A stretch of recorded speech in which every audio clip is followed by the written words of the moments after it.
헬스조선 상례 서비스 3일의 약속. 네, 여러분 안녕하십니까. 문재인 정권의 폭주를 이대로 두고 볼 수 없다는 국민들, 4월 총선에서 어떻게든 모든 자유우파가 한데 뭉쳐야 지금의 반헌법적 상황을 끊어낼 수 있다고 믿는 유권자들, 누가 뭐래도 제일 보수 야당은 자유한국당이고 그 당에 선출된 당대표는 황교안이니만큼 황교안 대표를 구심점으로 스크럼을 짜야 한다는 독자 의견이 많습니다. 정치 논리적으로는 딱 떨어지는 말처럼 들립니다. 그러나 그분들조차도 최근 황 대표가 보이고 있는 망설이는 모습, 우유부단한 행동 때문에 적잖이 속앓이를 하고 있습니다. 심지어 범여권 정치인들로부터 겁쟁이 황교안이란 조롱을 당하고 있는 상황을 자유우파 유권자들은 견디기 힘들어합니다. 박지원 의원은 단언을 하기도 합니다. 배포가 약한 황교안 대표는 절대로 종로에 출마해 이낙연 전 총리와 맞붙지 못할 것이라는 점입니다. 박 의원은 황 대표를 배포 없는 남자로 낙인 찍는 것입니다. 선거 분위기가 본격 궤도에 오르면 유권자는 이념적 성향에 같은 정치 지도자를 자기 자신과 동일시하게 됩니다. 그래서 자유우파 유권자가 느낄 때 겁쟁이 황교안이란 조롱은 곧바로 자기 자신에 대한 조롱처럼 들리기도 할 것입니다. 이런 조롱은 정말 견디기 힘듭니다. 저는 개인적으로 황교안 대표가 훌륭한 사람이라고 생각합니다. 무엇보다 굳은 신앙심을 바탕으로 한 삶의 태도가 항상 진지하죠. 그리고 황 대표는 꼼수나 사수를 부릴 줄 모르는 사람입니다.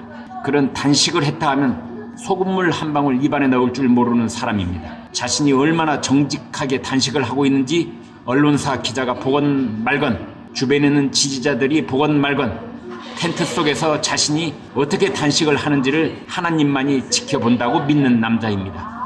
그러다 일주일 만에 쓰러져 버립니다. 문제는 지금 유권자들이 기다리는 정치 지도자는 이런 사람이 아니라는 점입니다. 지금은 정직과 성실 하나로 지도자가 될 수 있는 태평성대가 아닙니다. 더구나 새보수당 사람들과 밀실에서 밀고 당기는 협상을 하는 지도자 모습도 아닙니다.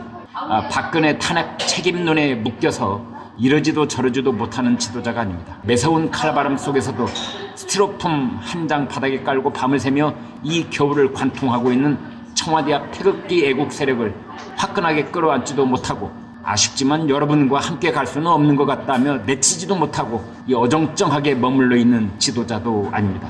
지금 유권자들은 긴 칼을 빼들고 붉은 마루에 올라앉아 나를 따르라고 외치는 지도자를 애타게 목말라하고 있습니다. 그것을 카리스마라고 불러도 좋습니다.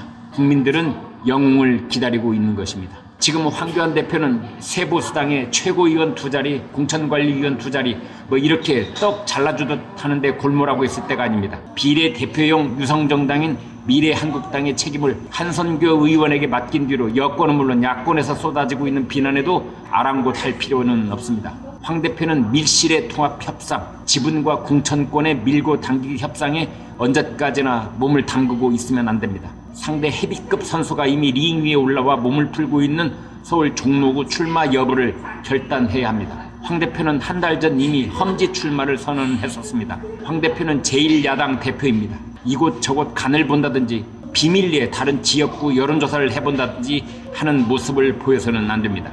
오늘 한 신문은 한국당의 공천관리위원회가 황 대표의 종로 출마를 종용하는 5가지 이유를 언급했다고 보도했습니다. 첫째, 황 대표가 종로에 출마해야만 이낙연 전 총리와 삿발을 맞잡게 되어 이번 선거를 한국당 대 민주당이라는 양강구도로 치를 수 있다는 것입니다.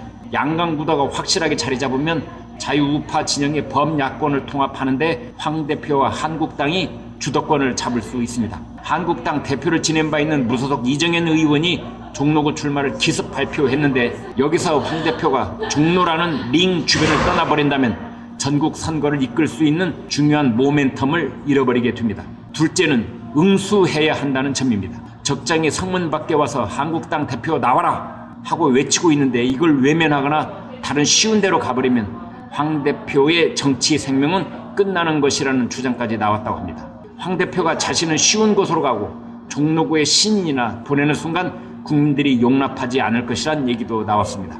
셋째, 황 대표가 종로라는 험지에 죽음을 무릅써야만 TK, PK, 영남 지역 현역들을 물갈이할 수 있는 명분을 얻게 됩니다. 내 살을 깎아낸 뒤에야 상대의 뼈를 부술 수 있는 법입니다. 이번 선거는 보수 통합 못지않게 얼마나 감동적인 현역 물갈이와 인재 영입을 하느냐도 중요합니다. 그 감동은 황 대표가 종로에서 죽음을 두려워하지 않을 때 비로소 시작됩니다. 황 대표는 육참골단이라는 말을 새겨야 합니다. 넷째, 황 대표는 험지 출마를 공식화하기 이전에 차라리 비례대표 15번에서 20번 사이 어디쯤을 자기 자리로 정한 뒤 전국 지원 유세에 올인하겠다는 전략을 내세웠어야 했습니다.